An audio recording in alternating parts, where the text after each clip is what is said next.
Hello everybody, my name is Ilya. And my name is Tyler. Together we make up Kovray, a couple that loves to play board games. And today we'll be telling you about some trick-taking games. Why? Because it is... Hang on a second. We're not telling them about any trick-taking games. We're not? We have friends and familiar faces telling you about trick-taking games instead. Because why? Because it is trick-taking month here at the Kovray channel. Exactly. If you are new to our channel, hit that subscribe button.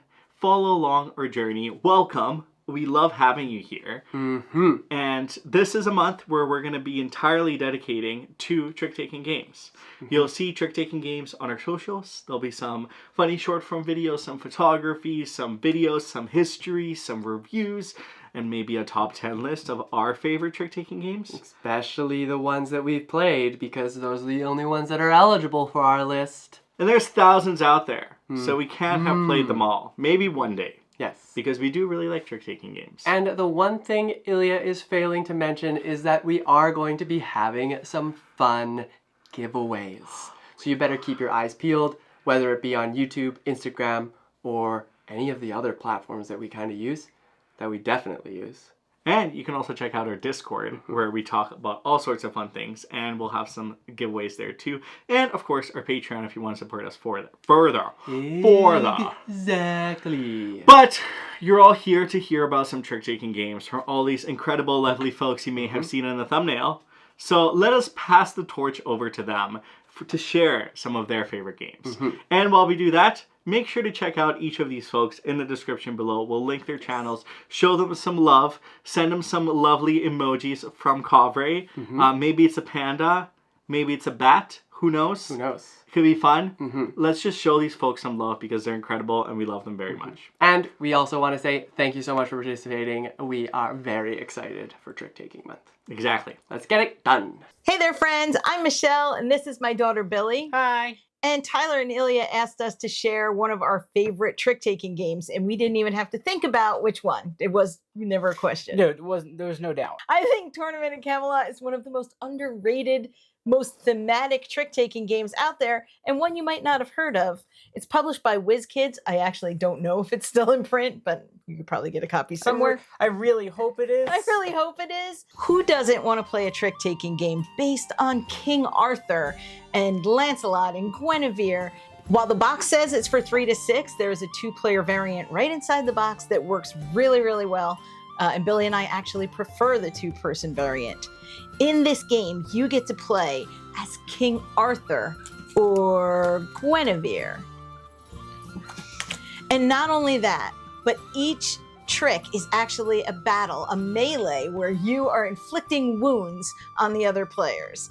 Now, you can inflict wounds by having the highest card in the trump suit, or perhaps having a card that has poison on it. You know, like a fair fight. Like a fair fight. Sometimes you won't be able to follow suit at all, and then you have to take points in shame. Imagine your knight just kind of limping off the field, so sad that they couldn't even participate. In this game, you get to track your health on handy little tracking cards that start you out as robust. That sounds good, right? From robust, you go to, well, stable. That's good, but you know, still there. And then it gets a little more fun because then you become feeble. Oh, no. And while that sounds awful, it does mean that you get some help. So if you're King Arthur, all of a sudden you have Excalibur to play with. So now you have a little more strength and a little more power to do whatever you want to do. Oh, and side note, on the back of all these cards is the story of the characters or the object. So if you want to do a little reading, do that too. There are catch-up mechanisms in this game called Grail cards that will give you a little bit of extra power. For example, if you get the chessboard as your catch-up card, you always get to play the last card in every melee, which gives you a bit of an advantage. Or you could get the poison apple, which you can give to any player around the table once during the game, and they will lose 25 points immediately. That's a heck of a catch-up mechanism. This whole game gives you the feeling that you are actually in a tournament at Camelot, except, you know, without all the actual fighting and physical wounds. It just feels so fancy. It is one of the most beautiful trick-taking games that we've played. It is definitely one of the most thematic trick-taking games, and who doesn't want to be Arthur or Guinevere for an afternoon? It is Billy's all-time favorite trick-taking game. I love it. Yeah. So anytime I want to play a trick-taking game, I can definitely get this one. Not so much with Pinochle. No, Pinocchle's kind of boring. It is not! There's no theme. The theme is cards. It's boring. Thank you, Ilya and Tyler, for asking us to be a part of this. We can't wait to see all of your other trick-taking videos. Bye! Bye. Hi everyone, my name is Monique. And I'm Naveen, and we have a YouTube channel called Before You Play, and today we have the pleasure of talking about one of our favorite trick-taking games of all time, Schadenfreude. Now, if you're not familiar with the word Schadenfreude, it's basically the act or idea or concept of taking pleasure in other people's misfortunes. Yes. And so the purpose of this game, or the goal of the game, is to try to score as close to 40 points without going over. In fact, the player that does go over loses the game and also ends the game. And at that point, whoever scores closest to 40 without going over is the winner. Yep. And there's actually a little bit more to the misfortune aspect because during the game, this is a must-follow trick-taking game. And each round, the winner of the trick is going to be the player who played the second highest card of the lead suit. And when you win the trick, you collect your card as well as any cards that were played off suit because that player didn't have any cards of the lead suit. Now, there's a little bit more to that because when you collect cards, you're going to arrange them depending on their value so that you can see all of their individual values. And if ever you collect a second card of the same value, you must discard both of those cards. So you are also trying to avoid taking pairs. If you take more than 2 cards, that's fine because you gain an additional card that you get to keep. Yep. But at the end of the round, you're going to add up all the values on the cards that you have left over, and that's going to be your score, which means a lot of chaos can ensue because people can sort of force you to take high-valued cards sometimes, pushing you really close to that 40. Depends on where you are in turn order. So maybe you are short-suited and you are playing that second highest value of the lead suit. You're going to find yourself in situations where you're like, don't want to give away the idea that you're short-suited, and as people catch on to it, Yes. if you're getting closer and closer to 40 points, they're going to force points upon you. But there is something very nice in the game. There are also negative points that you can earn. That's right. So you can also deduct from your score Yes. if need be. I believe the cards go from -3 up to 9. Up to 9, yeah. So it can get really silly, especially with higher player counts, because you never really know what's going to happen, and you're really cheering for other people to break that 40 points. It is a very unique trick-taking game in that aspect, because there are a lot of little things that sort of make it unique. There's good table dynamics with this game, and we've really enjoyed it. It plays 3 to 5 players, and I really enjoy it at the 4 and 5 player count. So that is one of the ones that we wanted to talk about. That is Schadenfreude, and thank you so much to Kovray for inviting us to be on this video. Thank you. Happy Trick-Taking Month. My name is Reggie, and today I'm talking to you about the seldom talked about, the underground gem, ARX. Check this one out here. Hey, backspace. Hear me out here real quick. Hold on. There's been a lot of debate on whether it's a trick taker. Don't worry, the designer himself has come out and talked about it. Cole Worley said he would hesitate to call this a trick taker in the sense that it doesn't really track tricks taken. Try to say that 3 times fast. Track tricks taken. Again, most trick takers, including the ones highlighted by my friends in this very video, are concerned with how many tricks you've taken. Either you want to take a bunch of them, or you want to avoid taking tricks. Many times you bid to try to hit a specific exact number of tricks. ARX does not do any of that. Yet, it is clearly inspired by trick-taking games, especially when it comes to the lead suit or in the lead card. The person who plays the lead card and whoever follows dictates completely how many actions you get to take, as well as leading is the only way to score points, which is called declaring the ambition. All that to say, this is not a persuasive essay to convince you that ARX is a trick-taking game, but if it were, this would be my thesis statement. ARX rewards players who understand the nuances and implications of traditional trick-taking games. Now, it adds a lot more to it, like area majority, tableau building, take that, not to mention all the asymmetric powers and the 3-arc campaign expansion. So if any of those things are not your bag, you might not enjoy this. But still, what I think, the reason it belongs in Trick-Taking Month is that if you go into ARX with the assumption, the correct assumption, that the goal is not to win a certain number of tricks, but to use your trick-taking noggin in order to most efficiently play your actions, you're going to have a good time, and I recommend this space opera, ARX. Thanks, Kovray. Hi, this is Ambi. And I'm Crystal from BoardGameBlitz, and we have a 30-minute bi-weekly podcast about board games. We're also a YouTube channel where I post concise videos about board games. I've got overviews, how to play, some playthroughs. Most of the time now, though, I have overviews about children's games because I have 5-year-old twins, so that's where a lot of my effort goes. But today, we're talking about trick-taking games. So this is more of a Crystal thing. She's super into trick-taking games. And I'm not sure I actually own any trick-taking games. But there is one that I've played that I really enjoyed, and that is Inside Job. So Inside Job is a cooperative trick-taking game, but there's a hidden traitor. So in the game, there are mission cards that you're trying to complete. And so for most people, in order to win, you have to complete a certain number of mission cards. The missions are like, each card played has to be higher than the other, or like, you have to win with an even number or something. And so you have to succeed so many missions and not fail them. But at the same time, there's a hidden traitor who's working against people, so trying to make the missions fail. And also, if that person wins, I think 4 tricks, then like also they win and the other people lose.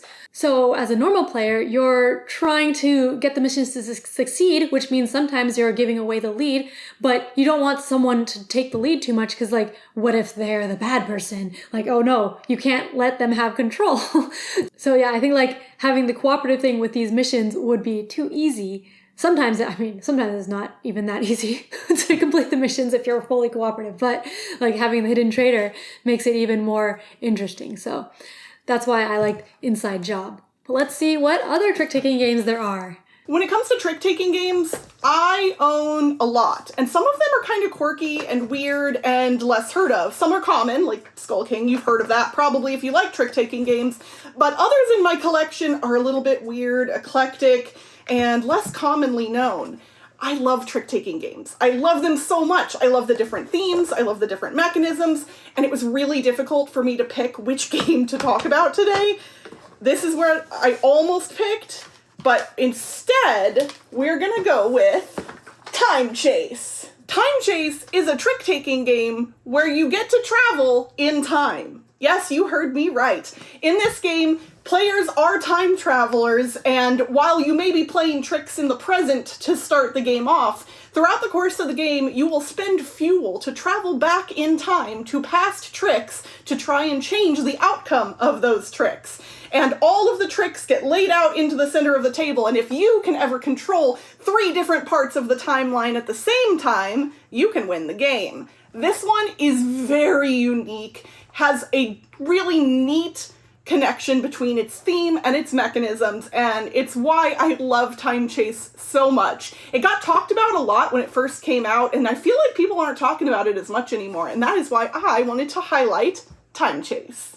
Thank you so much, Tyler and Ilya, for having us on, and I hope you all have found out about some good trick-taking games to play. Bye! Thanks, everybody! Hi, I'm Libby, this is Julian, and we are BoxedMeeples. Our trick taker of choice is Trickerous. Now, we discovered this one earlier this year and have absolutely fallen in love with it. It's come all the way over from Japan. Now, as the name would suggest, in this one, whoever at the end of the game has climbed a ladder closest to the sun is going to be the winner. However, get too close to the sun and you're going to plummet down that ladder. So there's a desire to win tricks to scale the ladder, but not too many, too early, because you want to be in control of your position on that ladder and you'll be leaping over opponents as you do so. Yeah, you don't want those wings to melt with the power of the sun. But that's not the only interesting thing here. We have night trumps and day trumps. So you'll start in the daytime, and if anyone who plays a card number 5, they all have the same symbol on them.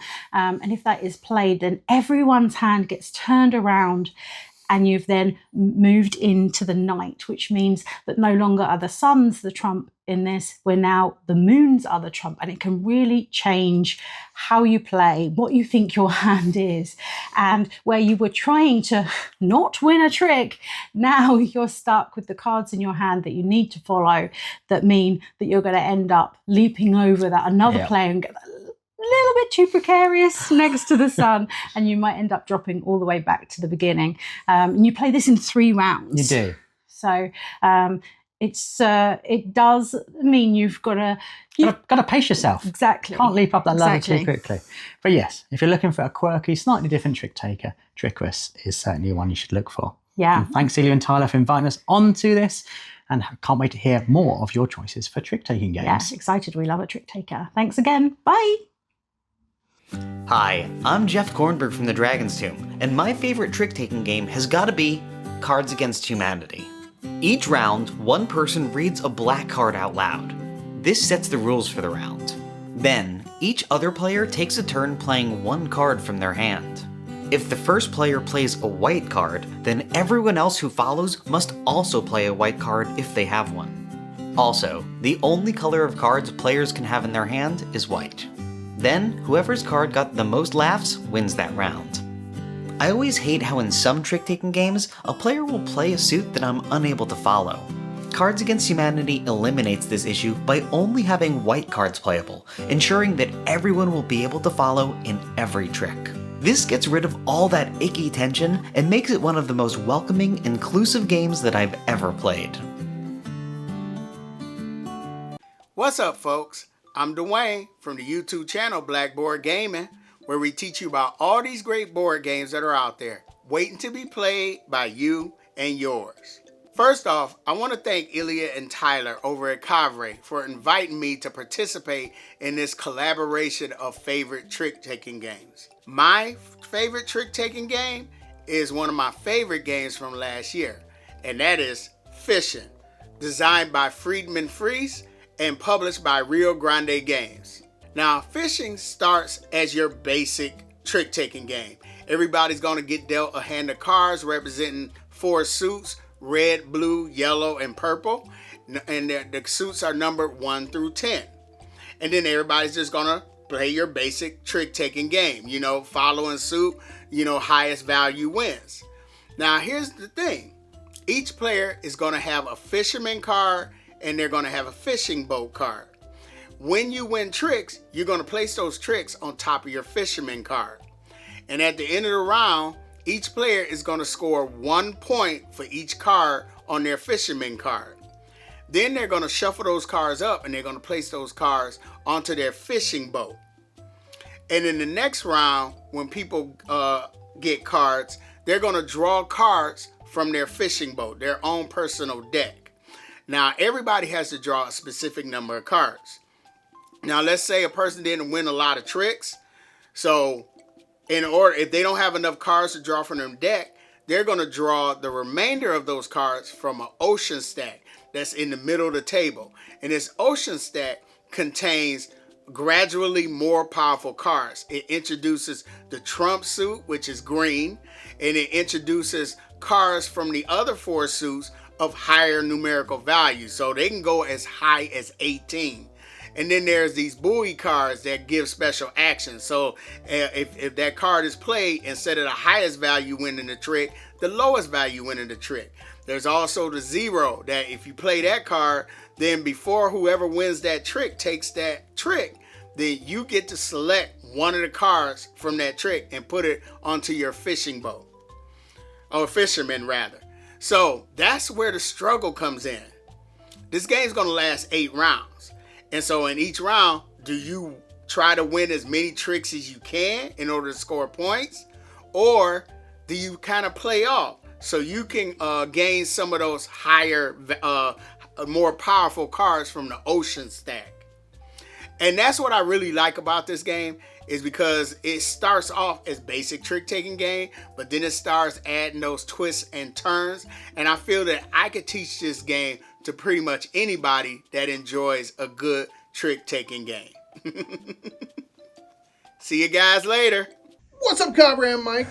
I'm Nick. We are the Brothers Murph, and we're here to talk about a trick-taking game. Yeah, we love trick-taking We games. played this one with Ilya and Tyler. We have played this game with Ilya and Tyler, yes, indeed. And it is, it's about cucumbers. It's about five cucumbers. They're pickles. They're definitely pickles. Definitely. But yeah, so it's called 5 cucumbers, or 5 Gherkin if you see it in Germany. Although it's becoming more and more available in the United States. But we randomly picked this up for the first time at BGG Con. It was just on the shelf of the library they had. We're trying to play Friedman Fries games. Yes, Friedman Fries card games are always at least fine, if not always pretty much great. Yeah. And so we're like, oh, it's Friedman Fries card game. You can tell because it's green and it starts with F.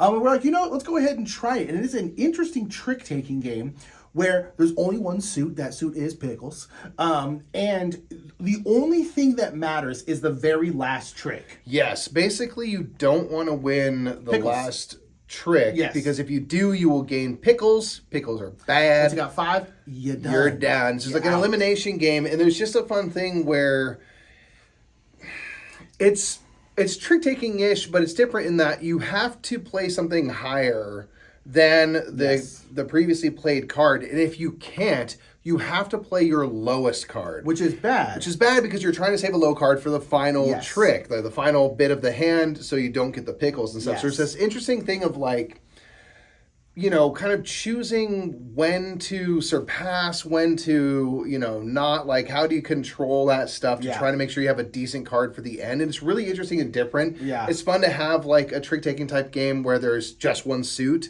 and everything comes down to the final hand. It's just very, very different. And we had a really fun time playing it. Yeah, it's really, really fun. Because, again, it's like simple. There's no following suit. There's no playing off suit. There's no like Trump suit or anything like that. It's impossible not follow It's suit. just like you're always following suit. And it's just you can, if you beat them, if you win the trick, that's great. But if you can't beat the highest card out there, you have to play your lowest card. So it's a lot about just like screwing people over, forcing shedding them to play cards, their really highest kind of card card. shedding game. It's really, really interesting. And it all comes down to that last trick.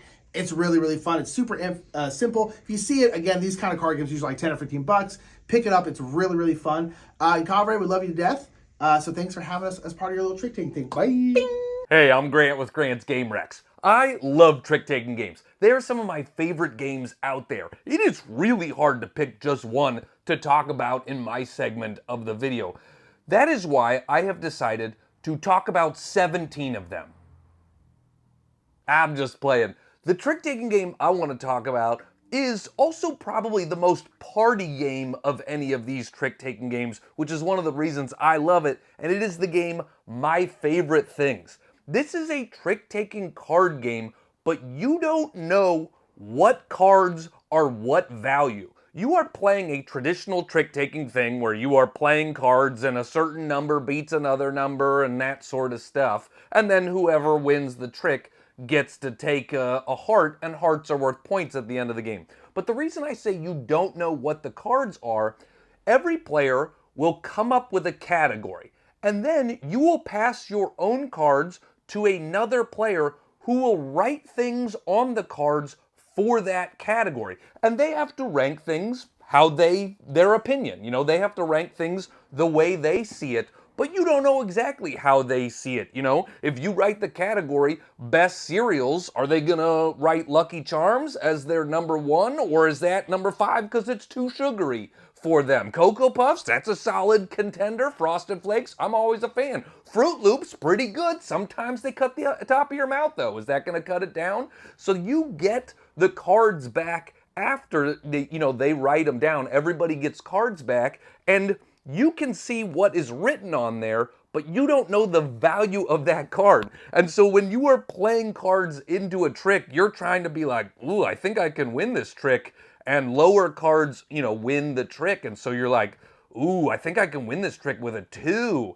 I think this might be the 2, so I'm gonna play this one. Games to me are about creating memorable moments. That's what makes games great, is the sort of memories you create with the people you're sitting at the table with. And this game is full of memorable moments. For instance, my sister one time playing this gave me, the category Best Holidays. Well, everybody knows my top holiday is Christmas. That was easy to predict as my number 1. I put 4th of July as my number 2. I love fireworks, I love barbecues, I love pools, I love hanging outside, and to this day, many, many months later, my sister is still mad that 4th of July was my number 2, because she's like, no, Thanksgiving is your number 2. I swear to God it's your number 2. And you said it was number 3, but that's wrong. You are wrong about your own opinion right now, all right? And she thinks and I'm like, and we still bring that up. We still bring up about how 4th of July beat out Thanksgiving for me, and she thinks I'm lying to myself. She thinks that's not actually true in my heart. One of my other sister gave my dad the category X's, like our exes, and he had to rank our exes and then play cards. And so people were still like, what? You put them there in the rankings? Oh man, I thought everybody liked them more than that. You know, it's just full of those sort of social moments. Yes, there's a little bit of strategy in the game and sort of, you know, the trick taking, the cards you're playing, but this really is about those funny, memorable moments. That's why you're gonna play this game, and that's why this is one of my favorite trick taking games out there. So yeah, if you like, you know, if you like party games, if you like ranking stuff, My Favorite Things is a great one.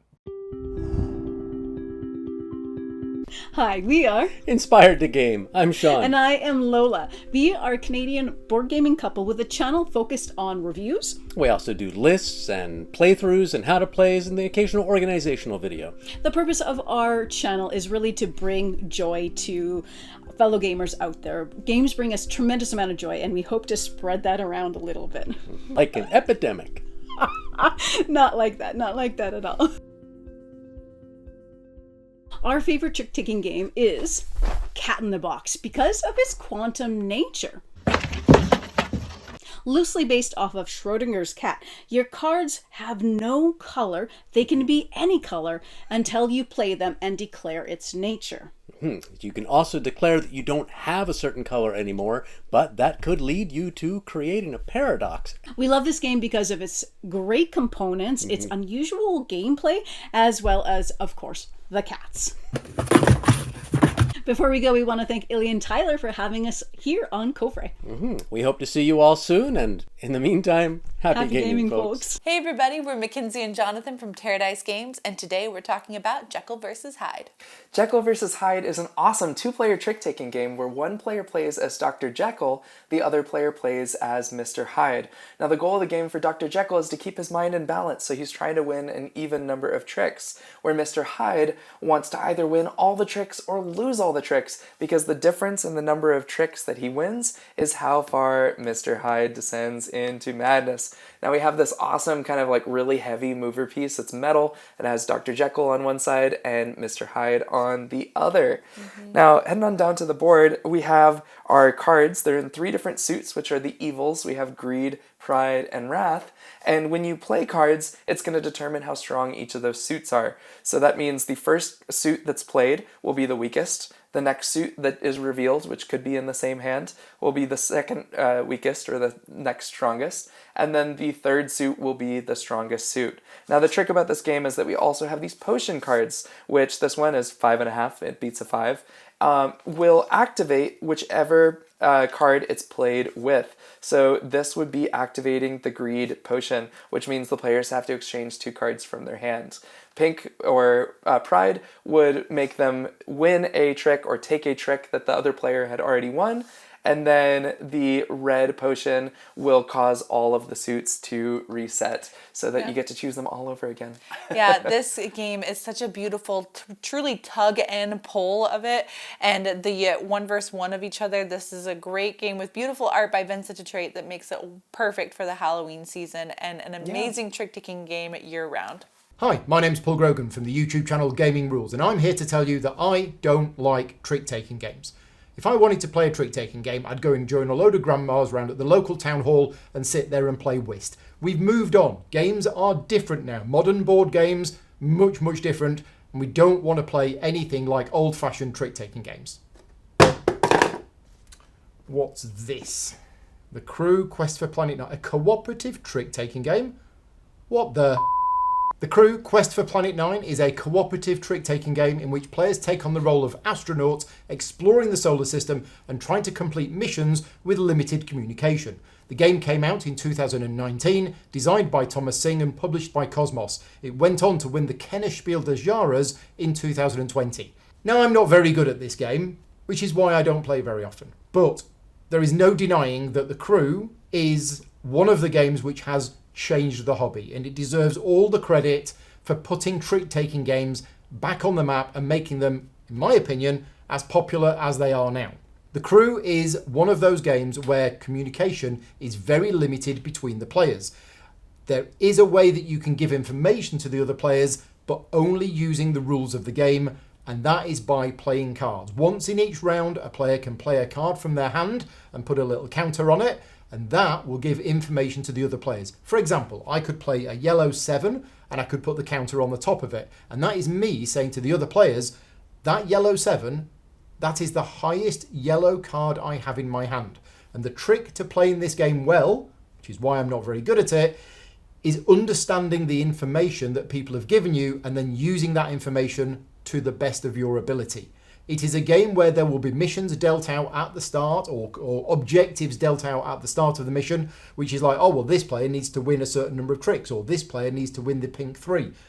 You've got to accomplish all of the objectives within a particular mission in order to win. There are 50 missions included in the game, and they get progressively harder and harder. Now, don't worry, it's not going to take you hundreds of hours to play this game. A mission of the crew only takes a few minutes to play. And the idea is that you keep playing the missions one at a time, stopping if you fail and replaying the same scenario in order to get past it. I've got a few friends that have actually played through this. It is an absolute genius game design, and there is no denying what it has done for trick-taking games and put them back on the map. Hello friends, my name is Jason, or as you may know me from my channel name, Ezeekat. I make content about board games and books on TikTok, Instagram, YouTube, everywhere. Huge thank you to Kovray for asking me to be a part of Trick Taking Month because I love trick-taking games. And one of my favorites right now is this little indie gem called Man-Eating House. Now this game is ridiculous and silly and convoluted in the best way. In Man-Eating House, you'll be playing on a team with the player directly across from you. The game takes place in the 1980s in an abandoned house filled with children, ghosts, and ghost hunting equipment. Every trick plays out differently depending on which cards come into play. For example, if the little girl is the first card played, you'll perform a kagome. Each player will place down one card and then will either have to pass it to the left, to the right, or across. The old man is a ghost and the highest card in the game. He beats everything. Unless the dog is played. The dog is a 0, loses to everything except the old man. The dog beats the old man. If 2 or more children of the same suit are played, they escape into those players' score piles, leaving the rest of the trick to play out as normal. You still with me? The higher cards in each suit are ghosts. They'll win tricks unless a weapon is played, because weapons defeat ghosts. This struggle again leaves the rest of the trick to play out as normal. But both an escape and a struggle are immediately halted if a danger zone location is played. Add to all of this that the suits have a hierarchy where red beats yellow beats green. At the end of the game, teams will only score the children and ghosts in their score pile. 1 point for each, and the team with the most points wins the game. Man-Eating House is one of those games that after you teach it, everyone at the table sort of looks at you like you've lost your mind. But every single time we've played it, as soon as the first round is done, everybody looks around each other at the table and says, can we play that again? Because as ridiculous as it is, it all kind of works. And it's actually super thematic. Bottom line is, if you're looking for a trick-taking game that is absolutely wacky and breaks all the rules, Man-Eating House is a game you need to check out. Hello everyone, this is Johannes. And this is Cinema. And we are Board Gaming Ramblings, a YouTube channel. Yes. Where we talk about board games. Yes, we do. We like board games. We also ramble about them. Yes. We do the normal stuff, review all of that. We're also the home of the original Keep Our Call series. Yes. Yes, and we do that from time to time. But today, it's all about trick-taking. Yeah. Do you like trick-taking games? We found our trick-taking love. I think it's like a year ago now. Maybe 2. 2? Or 1. 1. We have like 100 trick-taking games now. Yes, so it seems forever ago. Yes. But forever, our love for... Whenever. We like trick-taking forever. Our love for trick-taking games it's still new and fresh. Yes, but we still played like in the... so many of them. Yes, we have. And one of them that we have played is the one we're going to talk about today. Yes, this is one of my favorites. It's Robot Trick. Yes, what do you like about this? It's so clever and it's very No, that's unique. another one. That's so clever. It's not even a trick-taking game. No, I know. It is a trick-taking game for 3 players. Exactly. No less, no more. And it has a dummy player. Kind of. No, it has a robot player. It has a robot player. So it's actually a 4-player trick-taking game, but only 3 humans can participate. Yes. Because the last one is a robot. I will explain a little bit about the game, and then you can talk more. This is a robot card. It's going to tell you the rules for the robot. So every player is going to have a hand of cards in trick. I'm not going to explain trick-taking because you're watching a video all about trick-taking games. You're going to have a hand of cards. And then the robot's going to have a hand of cards and it's going to play according to the rules. If it is leading, it's going to play a specific way. If it's following, it's going to play a specific way, depending if it's have the color or it doesn't have the color. And every round is going to have a different set of rules. So it's going to play, but you will know after the first player has played their card, you're going to know what the robot is going to play. Yeah. So it's not going to change depending on what the other players play. It's going to change depending on what the lead player is playing. And the interesting thing is, which I think in most trick-taking games is good, it's not good to always win. Yes, I think it's super cool about this game is that you're trying to outmaneuver the robot. And the other players. Yes, and you know what the robot's going to play, so you're just like, okay, am I going to win this trick or not? And if I'm not, which card will I let go of? Because what happens when I win the trick? When you win the trick, you will get positive points if it's one of the first 3 tricks you win. I will get the card the robot played. Oh, yes, that's right. And that's going to be my points. Yes. And what happens if the robot wins? The robot wins, then everybody gets the card that they played as negative points. Yes, and if you win more than 3 tricks, as you said, all the rest of the tricks are going to be negative. So if you get a hand that's super good, that is, or just trump, that is going to be also a big problem. Yes. And I think that is my favorite part of the game. Yeah, I agree. And we've had rounds of this game where people have gotten negative points. Oh, yes. It's super harsh. This is a It game is. that you need to play a few rounds of to get the hang of it. But when you do, it's very satisfying. And it is a great trick-taking game, as are all the other games in this video. Yes. I think that's what we wanted to say about it. Yeah. Yes, do you want to add something about it? Does it has robots? Yes, it Does has. it have tricks? Yes. 2 good things then. Thank you for having us in this video. We are still Board Gaming Ramblings. Yes. Still Johannes. Still cinema. And that's it. Have fun with the rest of the video. Bye. Yo ho ho. And that's how you start each round of Skull King, with everyone at the table chanting, then revealing at the same time the number of tricks they think they could win that round. Hey, I'm Shu from Going Analog, and Skull King is my favorite trick-taking game of all time. In round 1 of Skull King, everyone only gets 1 card, so your bid can only be 0, meaning I don't think I could win that 1 trick, or 1, meaning I think I can win that 1 trick. Round 2, you get 2 cards. Round 3, 3 cards, all the way up to round 10, where you have 10 cards, and you could bid up to 10 for how many tricks you think you can win that round. Now, a lot of points await you if you could get your bid just right, but if you're even 1 off, you're going to lose points, and you lose more the more off you are. You can also take a big risk and say, I'm going to bid 0 and win as many cards that were dealt that round in points, times 10. But if you're off, you will lose that many points. So it's a big risk reward system there. So I love Skull King because every round has this exciting moment where you start each round, you say everyone's bids. It's usually followed by a lot of groaning because the math just doesn't add up. Like, for example, if 4 players all think you're going to win 3 tricks each in round 5, when there are only 5 tricks total, and then things get tense and some people are going to be upset. There just aren't enough tricks to go around. It builds up with so much anticipation for each round, and seeing the other bids force you to be more strategic about what you play and when. The cards are great too, because there are pirate cards that can trump suits. There are white flags if you want to play, if you just want to give up for that round and not win a trick on purpose and save maybe something better for later. There are even more powerful cards. In most sets now, there's a mini expansion with even more cards that mix things up. And they just released a new expansion pack with even more cards. So I'm excited to dig into this. I just love the energy in Skull King. It's just so good. And I've introduced it to a ton of people now who have all bought their own copies because they've fallen in love. But I do know one content creator who does not like Skull King. I can't believe it. I think it's a little weird. But I won't name this person. I won't name him. But something's just wrong with his head. He's sick or ill. Yeah. Hi, I'm Sam from Lord of the Board, and I'm so excited to share with you my favorite trick-taking game. First off, I do want to say I'm actually going to be talking about 2 trick-taking games because one is a little bit less available and one is more widely available. And let's start on the note of more difficult to find, I would say.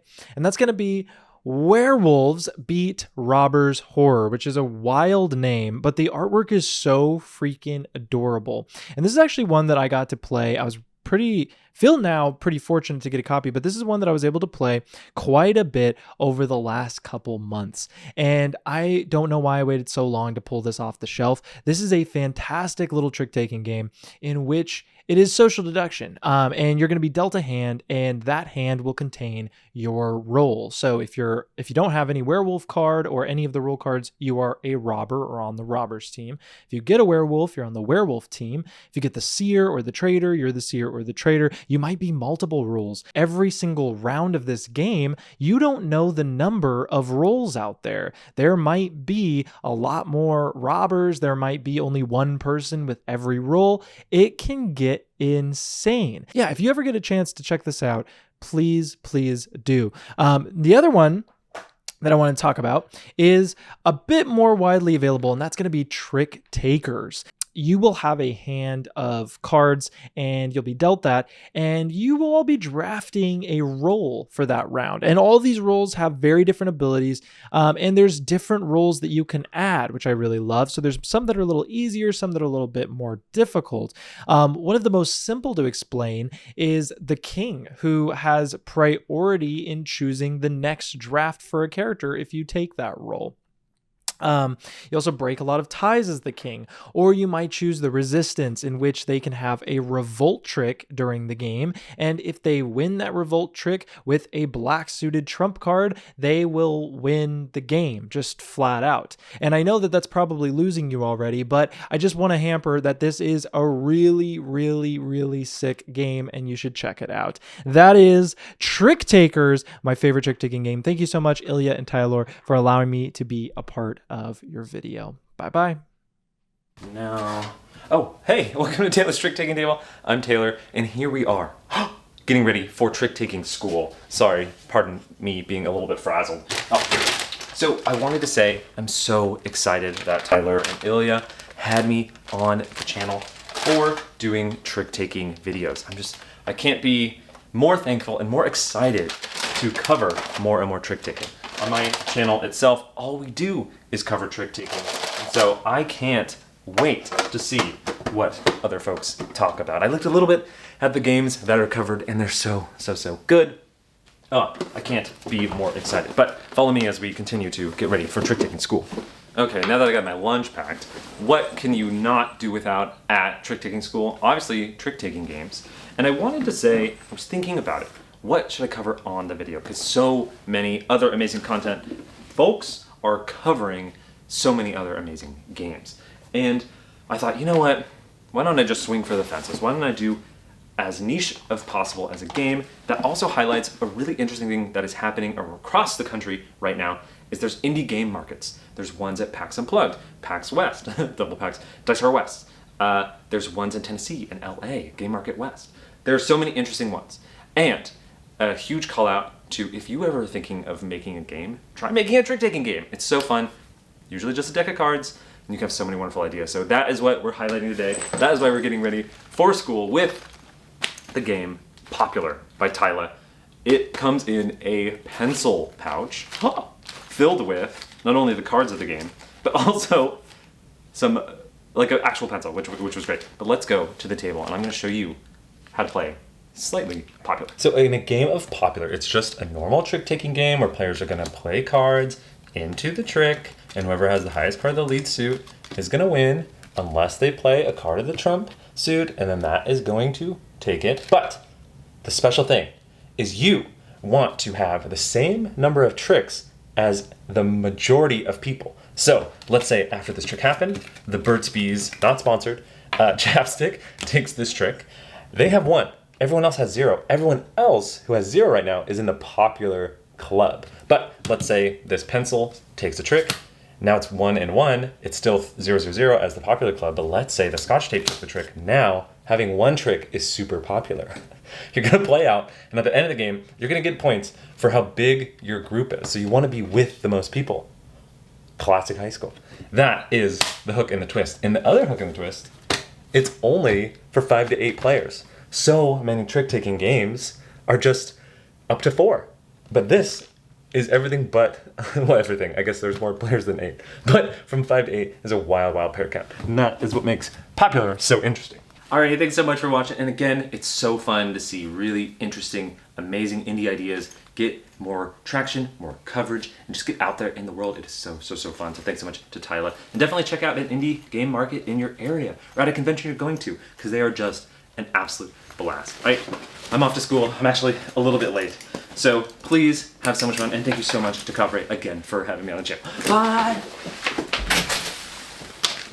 Hi, I'm Alex from Might I Suggest a Game, a channel devoted to helping you find your perfect board game. And today we're going to be talking about one of my new favorite trick-taking games. It's No Loose Ends. No Loose Ends is a new trick-taking game for 2 to 5 players that's published by Gamehead and designed by Taiki Shinzawa, who is pretty famous for his trick-taking games, but this one is my favorite. In the game, you'll be playing as these shady figures who are trying to commit the perfect crime, but in order to do that, you'll need to cover up all the evidence that you've left behind. And while the theme itself is pretty compelling, I think it's the way that the mechanics translate thematically that really got me excited about this one. The beginning of each round starts with your bidding. You'll be playing cards one at a time from your hand as your bid for the round. You can stop pretty much at any time, but in order to commit the perfect crime, you'll need to make the perfect bid too, so you have to choose wisely. Now, these bids that you're putting down, they're not just cards that you're dumping from your hand. They represent the evidence that you're leaving at the scene of the crime, and you'll need to use the tricks that you win in order to cover these things up, which adds a completely new level of strategy to this trick taker. Whenever you use a card from your hand as a bid, it has a suit and a number associated with it. If you win a trick where the lead suit of that trick matches the suit of your bid, whether through high card or through trump, then you can cover that bid up. You can also cover it up if you win a trick with the same number as the number of your bid. This means you have to be really particular with the cards that you play and when you play them so that you can make sure that the tricks you win are useful to you. Because if you win a trick and it doesn't match any of the evidence that you left behind, then you'll have to put it off to the side and that's worth negative points. If you manage to end the round and win the right tricks to cover up all of your bids with nothing left over, then you've committed the perfect crime and you get a bunch of bonus points. But if you've left some of your evidence at the scene of the crime, or if you've won tricks that don't match any of your evidence, then you'll still score 2 points for each piece of evidence that you did cover up, but you'll get negative points for the rest. The gameplay during the round is actually very straightforward trick-taking mechanics, but the slight adjustments in the bidding and the scoring mechanics take this one to the next level. And I haven't even mentioned my favorite part yet. During the bidding phase, if you have a really bad hand and you actually don't want to bid anything, you can instead choose to snitch. If you snitch, it's kind of like shooting the moon in hearts. You're trying not to win any tricks. And if you successfully make it to the end of the round without winning any tricks, you get a huge bonus and you prevent other people from getting more points. I just think it's really, really clever and I can't wait till I'm able to do it correctly because trust me, I've tried to do it a couple times and it has not gone well. But whether I win or I lose this game, I love introducing this to people who love trick-taking games because it feels both fresh and familiar at the same time. I mean, I grew up with Hearts and Euchre, and it really feels like you're playing those classic games, but the bidding is turned up to 11, and I'm here for it. So if you like classic trick-taking games with a twist, or if you think you're the smartest one in the friend group and you think you can outsmart everybody else and commit the perfect crime, then might I suggest No Loose Ends.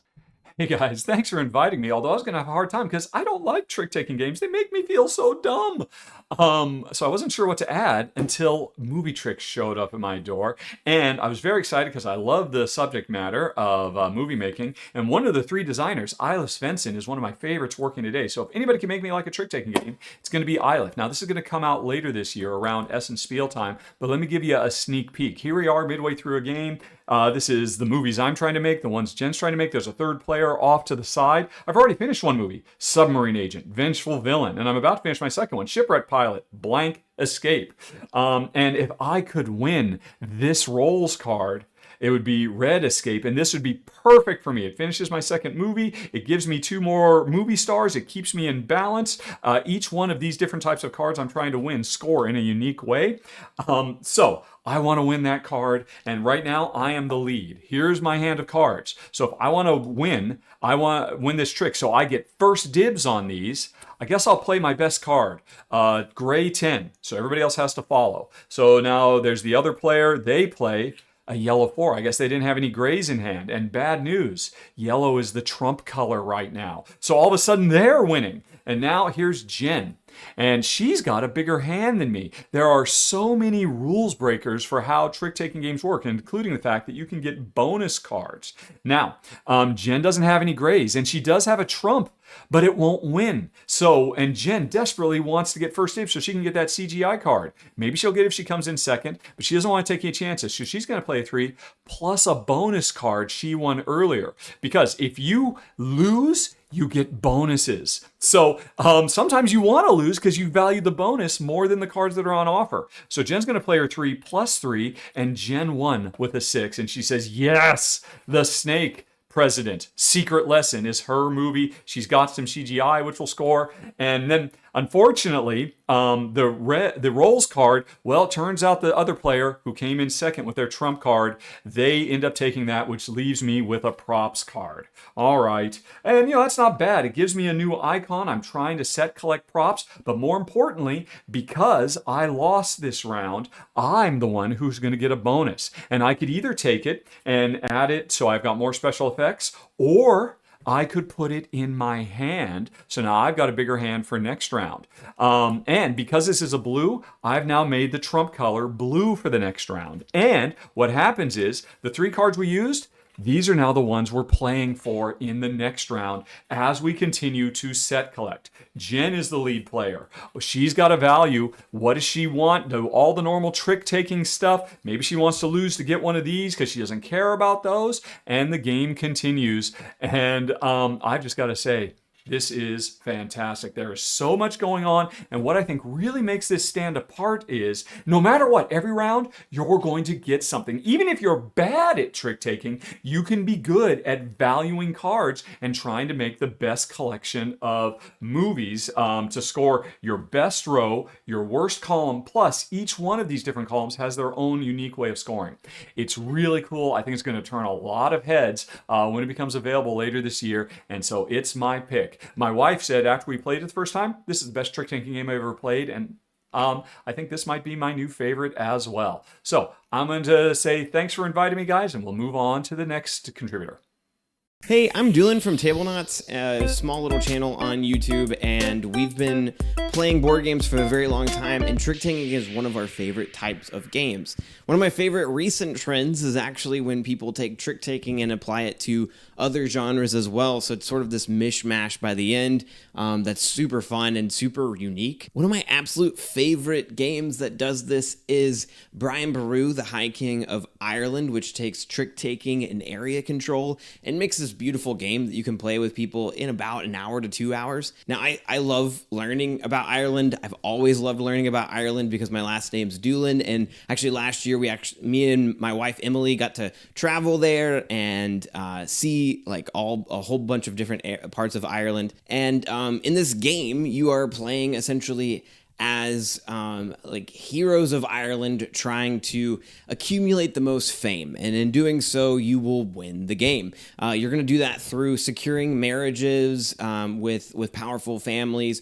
You're going to be trying to fight off the Vikings, the invading Vikings the best, and you're also trying to get the support of the Catholic Church. And the way you do this is all through trick taking, and each trick is going to have one person choose, whoever's the lead player, choose a city in Ireland on this huge board, and you're going to all play a card, and whoever plays the highest is going to win that area. Seems simple enough, but my favorite thing about this is that everyone else who lost the trick is going to get all the bonuses at the bottom of their card. So on each card, it's typically like the higher cards, the ones that are going to win tricks, are going to cost more whenever you win with them, whereas, and they also will give you the most bonuses if you lose with them. And so there's this like push and pull of, I have this really powerful card, it's going to get me some powerful resources if I can manage to lose with it. However, sometimes you just can't risk losing areas, and so you're going to have to play those high cards and pay the high price. Sorry, my dogs are here. The designer of this game is actually the creator of The King is Dead, but Brian Boru,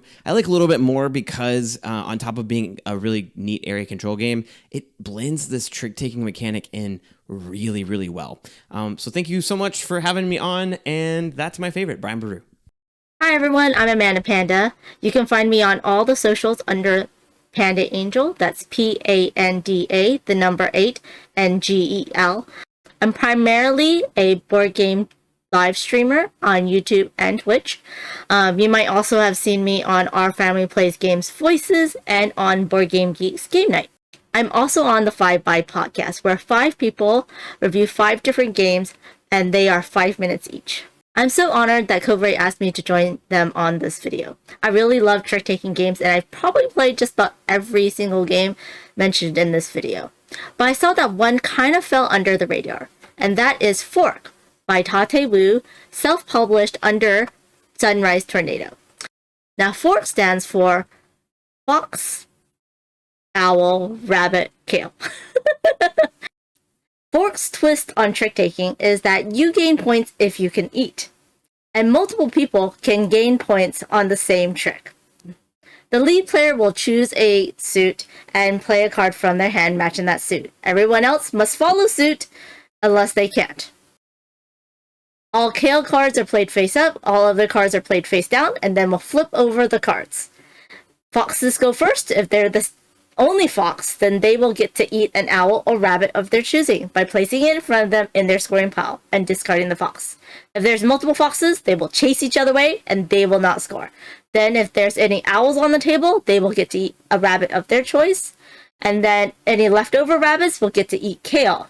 Now only the smallest rabbit gets to eat a kale of any color, not just the matching color suit. Then any leftover kales are going to be scored by their player as long as the player played the matching lead suit. Then we're going to start a new trick. The game ends after someone has either scored 5 scoring cards or everyone has played out every card in their hand. Whoever has the most points wins. The little bit of deduction and bluffing in this game really makes it feel unique and different from other trick-taking games that I've played. And you can usually buy his games on his website or through his Kickstarters. So I hope you'll give Fork a try and let me know of any other trick-taking games that have fallen under the radar. Thanks again for having me. I hope to see you around on all the socials or in my live stream chats. Hi everyone, my name's Jay. I play board games from Asia and share what I find with all of you. Today I'm here to talk about my favorite trick-taking game, and that is Zombie Princess. Now, it's not from Asia, surprise, surprise, but this is something I've been playing a lot of recently, and if you've been running into me at conventions this year, I've been pulling this out of my backpack and forcing you to play with me. Now, Zombie Princess is the sequel to Rebel Princess. What's the difference? Rebel Princess is to hearts, as Zombie Princess is to spades. So the princes that you rejected because you didn't want to get married have been gone off crying into the woods and have come back as zombies, and now you and the princesses have to team up to save the zombies. Well, this game is also really personal for me, I get to help in the development of this game. My favorite day of working at Bezier Games so far has been during the pitch meeting, where I've tried to pitch what my ideas for each of the weapons the princesses have are, as well as what their abilities may be, as some of the round cards, what the art should look like, and a lot of my ideas went through, and it's just so much fun to see in here. There's a lot of cheeky humor in here. I really can't wait for everyone to see all the cards and to play the game, because it has that element of spades where you're trying to be really calculating, but you get to play with a partner and work together as two princesses killing hordes of zombies together. The cool thing about this game is that the princesses are not about throwing each other under the bus like they did with Rebel Princess, because with hearts, it's all about throwing someone else under the table, but with spades, having your partner, all the princess abilities are all about, sharing information or about the number of tricks you win. And that makes for a far more strategic game. It's a lot heavier, but still at its core, it's just spades, which makes it very approachable to a lot of different people. So if you're asking me what my favorite trick-taking game is, it's gotta be the one with Cinderella, with pumpkin grenades, and the pea princess with a giant gauntlet pea shooter. How could you not love that? Hi everybody, I'm Starla. I'm Mick. And we are Our Family's Games. Yeah! And I want to say first, thank you to Ilya and Tyler for inviting us to be part of this. Yes, yes. It's one of her favorite things we're about to talk about. We're talking about trick-taking games. Yes. And the one we're going to talk about is one of my favorites. Yes. I grew up playing this game. 6 years old, y'all. Yes, from the age of 6, I've had cards in my hand because my mother and my family and my cousins, we all played spades. I think that's why I get beat, y'all. That's why I get beat. Spades is a classic in the African American community. Yes. I don't care what barbecue, what family gathering, what cookout, what reunion we go barbershop. to. Barbershop. If you come to my family, around my family, you better know how to play spades. That's right. It's only two things it's two things you will always find out at a black cookout: that spades And dominoes. That's it. Yeah. Spades and dominoes. Yeah. Now, spades is a trick-taking game where you work in teams. Yes. You're going to have your teammate across from you. Yes. And you have to look at your hand and be able to bid your hand correctly. You need to know how many tricks you can take by looking at your hand. That's my problem. That's where I mess up. That's where I messed up. I just can't get that right.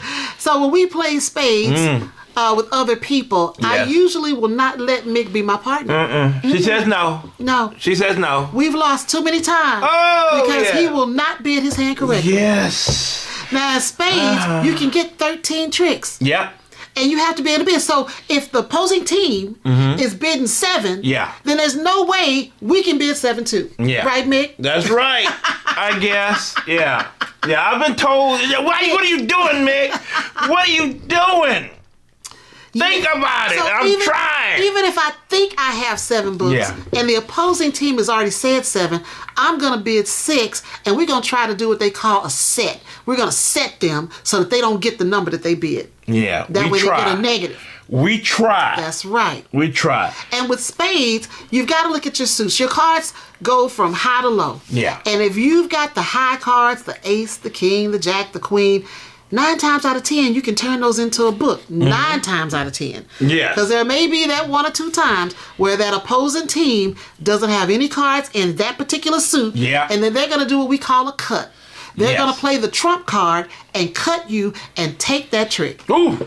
That's well, you know your spades. Yes. You do. And that hurts. It almost hurts like they're cutting you with a knife. Yes, it does. Yes, When you have counted on that card, walking around the board without problem, and then somebody comes along and cuts you with a trump. Yeah, yeah. It's a fun game. Yes, it is. You know, my family loves it. My friends love it. Yes. And if you've ever played spades, it's a game you will never forget. Like they say, it's like riding a bike. You never forget how to do it. Spades. Spades, baby.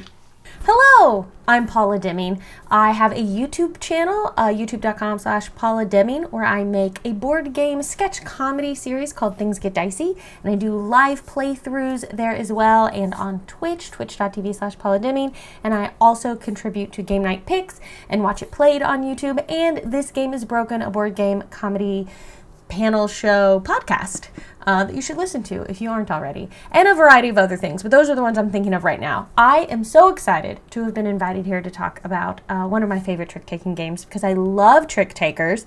I grew up playing spades, and I think that has really influenced how I like trick-taking games and the kind of trick-taking games that I like, because I really like playing team trick takers, because growing up when I was playing spades, I was playing with my sister and my cousins, and we would play 4 of us in teams of 2. So I love games that do that, and a game that does that I really love, that I'm going to talk about, is Yokai Septet.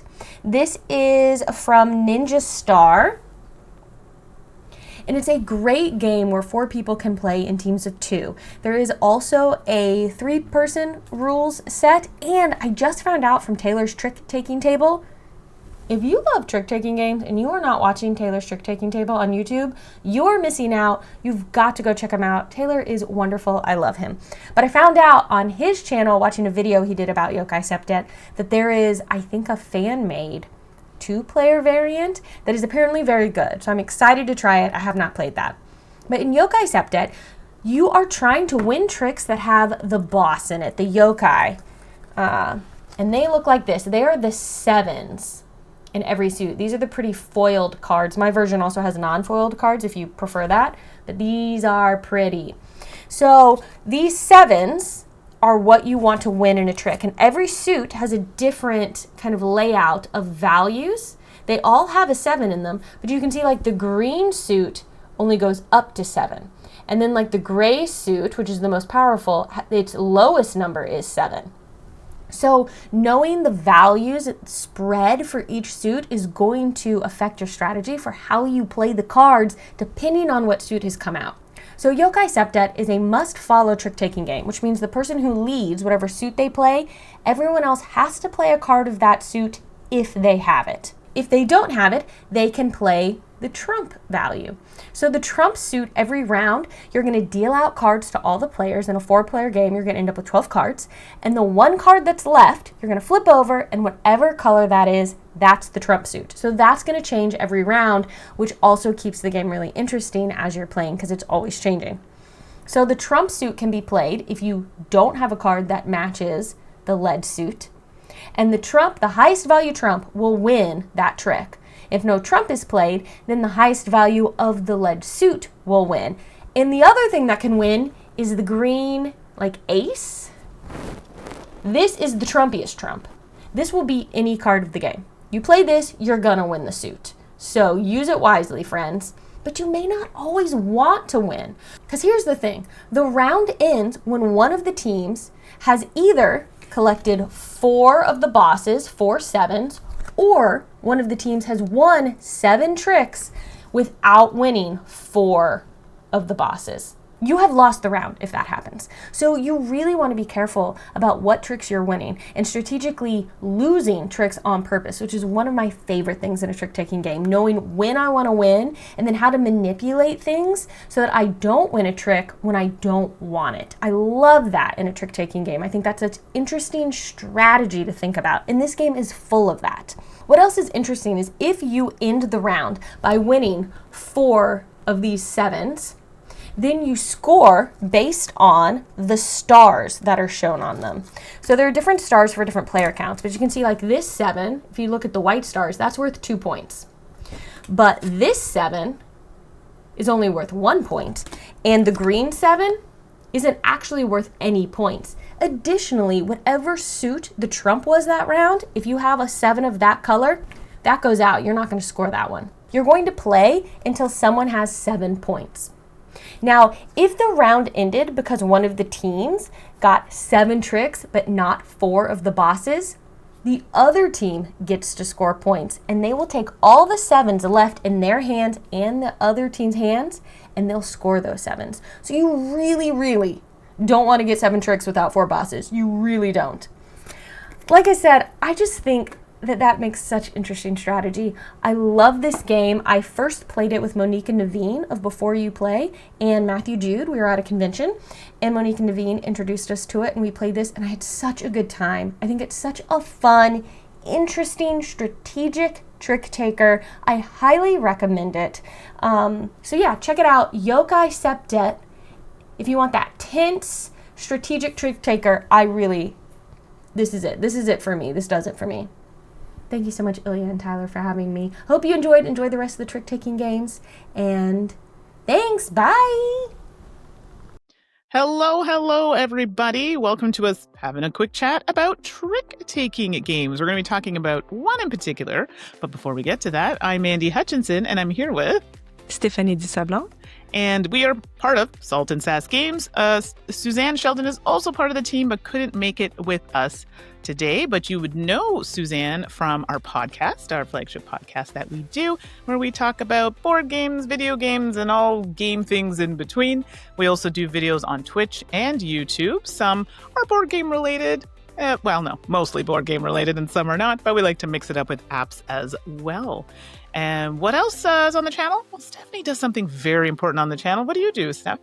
Oh yeah, it's very important because someone out there needs to think about the people who like to role play alone. And this is what I do. I review solo role-playing games, usually of indie design. I think solo role-play is completely underappreciated in the role-playing world, and I am here to spread the world of some amazing designers. Yes, which we appreciate because we won't get into it, but we feed each other's habit, and we all love to play a solo RPG. So now if you go and watch Stephanie's video, she might encourage you to also join this world with us. But today, we're going to be talking about trick-taking games, and the one in particular we're going to be talking about is the Fellowship of the Ring, trick-taking game. This is a game we played a lot. And before we dive into it, you probably want to know, what's it about? So Stephanie, take us through. What's this game about?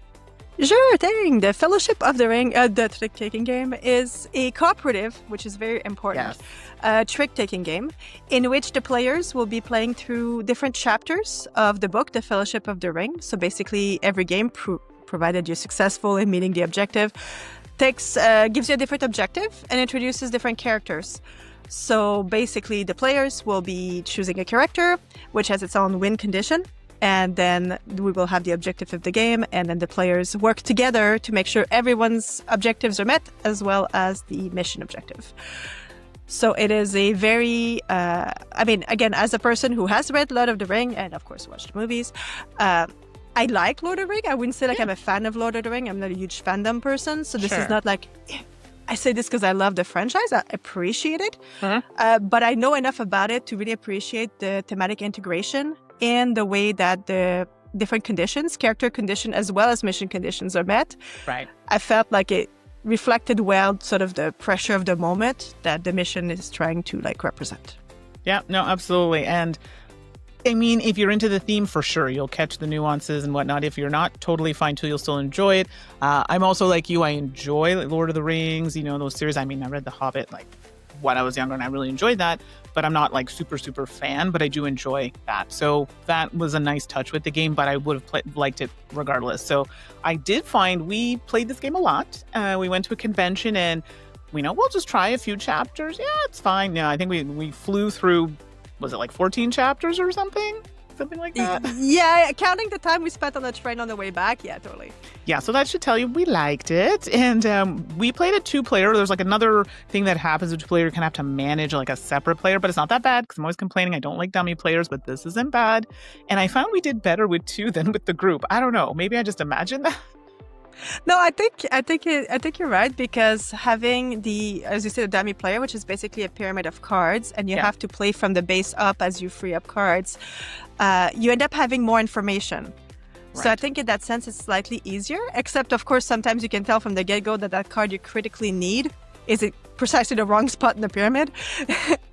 And that is like, oh man, how are we going to do this? Yeah, that was like frustration. Hence the reason one of the chapters, we'll leave that as a surprise for you to figure out, was a bit of a challenge. But we got it. We got it. It felt so good after we got it. What's the thing? These chapters, like even the ones we didn't get sort of in the first try, always came close enough to know it's doable. Right. You know what I mean? Like it was never a point where you're like, this is impossible, I give up.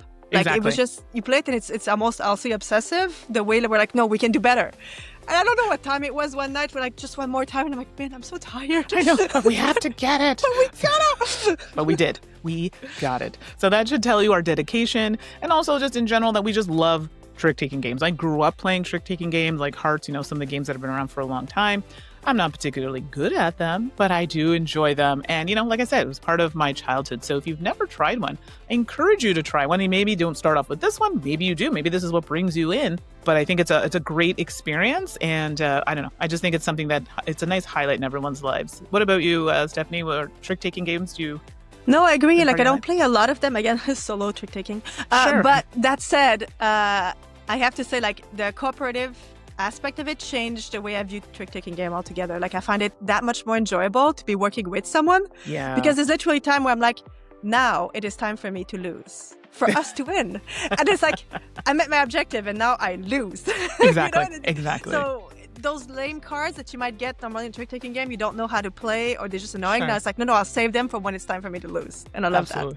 No, it's so good. And I do love the cooperative aspect as well. So there you are, everybody. The Fellowship of the Ring trick-taking game. Or heck, just play a trick-taking game in general. I'm telling you, it'll make your life better and you'll be so happy that you tried it. So that's it, everyone. Thank you so much for joining us, for talking about our trick-taking game. And have a great rest of your day, week, summer. Bye. Take care. Hi Ilya, hi Tyler, it's Amy and Maggie from ThinkerThemer, and we're so excited to be part of your trick-taking month because trick-taking is amazing, and we played so many of them with you recently at Tokyo Game Market in May, and we purchased so many of them, and we've been working our way through them, and now we finally have our number one from that trip. We didn't get a chance to play it with you, so we want to tell you about it. It's the game Senna. Yeah, we've been on a trick-taking diet, as in this is all we've been eating, mechanically speaking, for the past few months. And cena, which is dinner, is all about that. So interestingly, this is about kind of having one of, I think it's like a medieval type feast. The suits are actually representing different types of drinks, and you're going to be playing just like in a big dinner. You're mostly going to be interacting with the person to your left and to your right, so your immediate neighbors. And the way that this game is going to play is your score is going to be based on what you get as a collective with both the person on your left and on your right. So it's kind of like Between Two Castles or Splitter or those kind of games. And so what's unique about this is the cards. The cards themselves are they're split in the middle in that half of them is the suit and will apply to one side, and the other half is the number, which will apply to the other side, but you're kind of at the mercy of whatever suit gets played over there in the next card. The other interesting thing about this is you can play the card in front of yourself, or you can play it somewhere else strategically, messing things around. Yeah, so you play a card in front of another person, which is very unusual in a trick-taking game, and then it's those two cards combined that give your alliance your actual card, which is played into the trick. But that's not the only twist, because in this dinner there are poisoned chalices, and you don't want one of those, so there's always something that you're trying to avoid scoring in the round, and that makes it even more interactive and hilarious, because inevitably you put a card down somewhere and you realize the mistake that you've made, and then your alliance member is blaming you, and all of a sudden there's shifting alliances, and hey, you said you were going to help me, and now you're helping your other alliance, and it's just quite hilarious. It's hilarious. Yes. There's a lot of table talk. A lot of table talk at this dinner, and it takes a few kind of games of it to be like, okay, now I've got it. My brain is on the same wavelength of this whole like splitting the suit and number. So it's really interesting. It's unlike anything else we've played in the trick-taking universe, and we hope to play it with you soon, boys. It is cena, and I hope everyone gets an opportunity to play the great games on this list. But bye for now. Bye. Hi, I'm Christina from Going Analog. You may have heard an opinion from somebody else earlier about some good trick taker. It's a good game, okay? It's fun. But obviously we know I have the better taste. So my pick for a trick taker of all time is Nikosu dice, because sometimes, of course you want to have fun while trick taking, but you also want to hurt your brain a little bit, right? And so Nikosu dice, a little bit hard to find right now. It's from Japan, but it's Nikosu in Japanese means leftover or to leave behind. So there are many levels to the name of this game, which is fantastic. The designer is Yosuke Matsumoto, and the artist is Sai Beppu, one of my favorites. So it's pretty abstract, but it's beautiful. And when you're playing this game, of course you have cards, right? You have cards in 5 colors, numbered 0 through 7. But before you start the game, you also have dice of the exact same color. You're going to go through a dice drafting round. And so you're like, okay, cool. I want this high value die. I want this color. I'm trying to like focus in my color suits, things like that, normal trick taking, strategizing. However, the very final die that nobody grabs, that is actually going to become the super trump color and value. So not only do you want to strategize which ones you want to leave behind a couple colors that you think maybe that'll be really good for me, because I've got a bunch of purple. I'm hoping purple becomes the trump color. So you're playing this game, you're playing your dice out as cards or your cards, but you have to watch out, because your final die that you leave behind that you haven't played gets locked in as your bid. So not only do you have to figure out, wait, I can't be forced to play this number or else I'm bidding way higher than I intended, but I have to make sure that this is the final die left so I don't mess up my bid, because you get huge bonus points for hitting that bid. Lots of interesting decisions to make, really fast game, play 4 rounds, highest points wins, and see if you hurt your brain in the right way. Hey everyone, I'm Jess from Community Connection Gaming. I stream tabletop board games on Twitch, and you can catch the live streams or the recorded videos over on YouTube at the links below. Thank you once again to Ilya and Tyler for inviting me for another collaboration.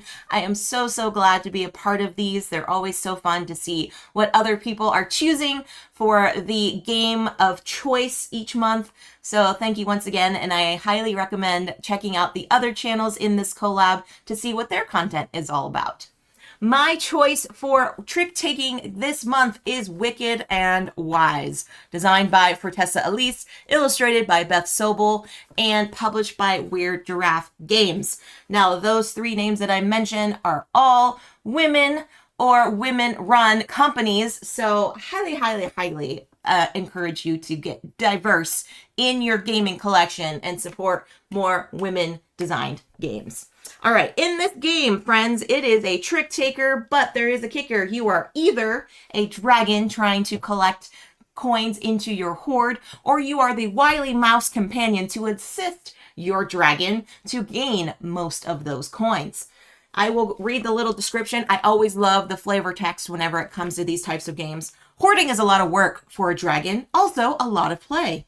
In order to expand the hoards, dragons will challenge other dragons to a game of cards. Sometimes they need a little help to win, so they call on the wily mice who reside in their caves to stack the cards in their favor, so to speak. So let's get down to the table and I'll show you a little bit of the components inside this game. Like any trick-taking game, there are basic suits to play. In Wicked and Wise, there are 4 basic suits: flames, roses, stars, and magic. The dragon player will be playing these according to what they have in their hand by leading tricks and playing them based on the number of said suit.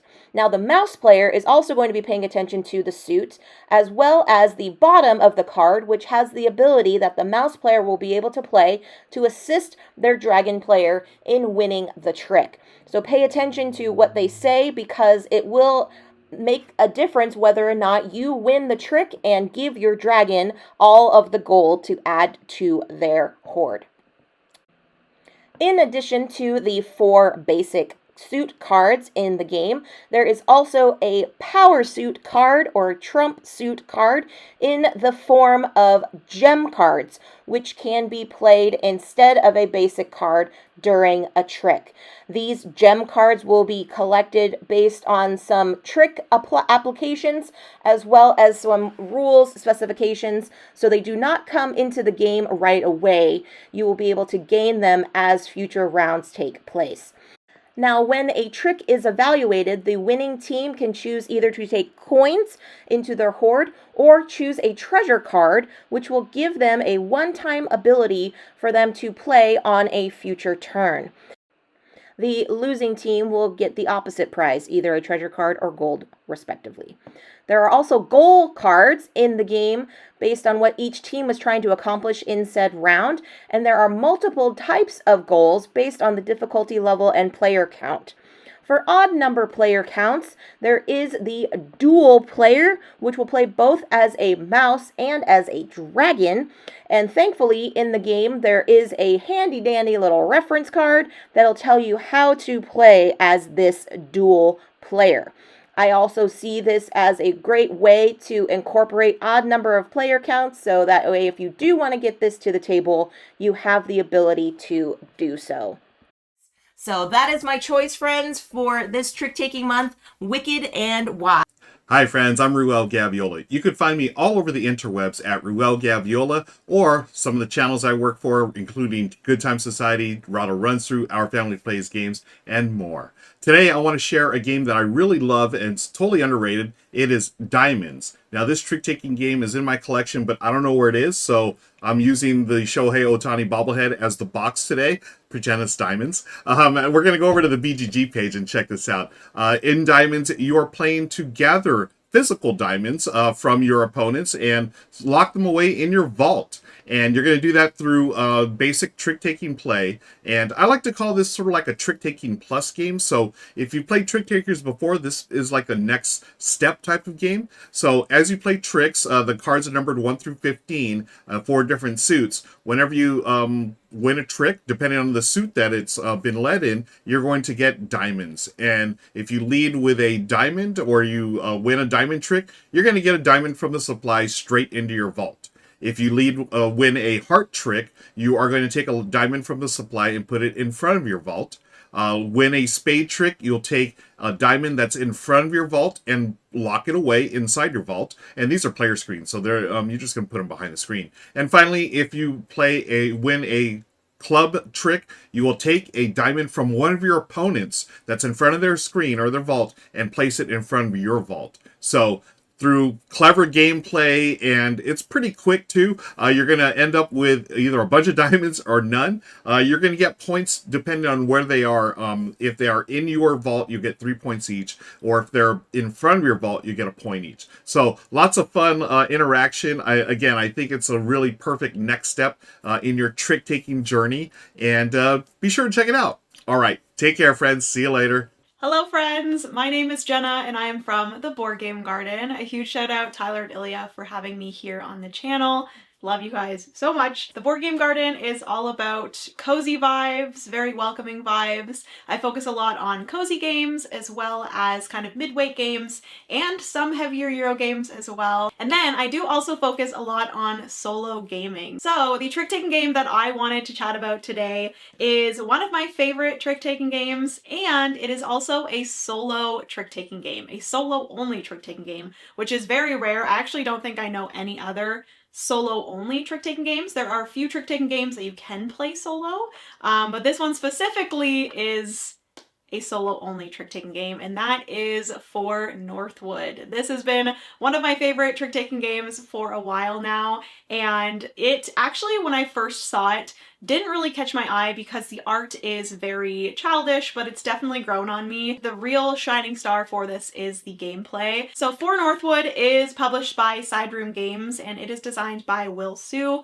And like I said, this is a solo-only trick-taking game where basically you are trying to convince other rulers of the kingdom to kind of fight for you for Northwood. And you are going to be playing over 8 rounds, and in each of those 8 rounds, you are going to be having a conversation with one of the 8 rulers in hopes that you can convince them to fight for you for Northwood. So at the beginning of the game, you're going to have a bunch of rulers that you're going to shuffle up and then place in a line from 0 to 7. And those are going to be the amount of tricks that you have to win in order to convince them. So I could decide to go for one ruler that wants me to win 3 tricks. So I have to win exactly 3 tricks when it comes to that round. So you're going to get a hand of cards, and you are basically having a conversation back and forth with this deck of cards, and you're going to be playing tricks and trying to win that specific amount. If you are able to, you have successfully convinced them, and you actually get that ruler, and each of these different rulers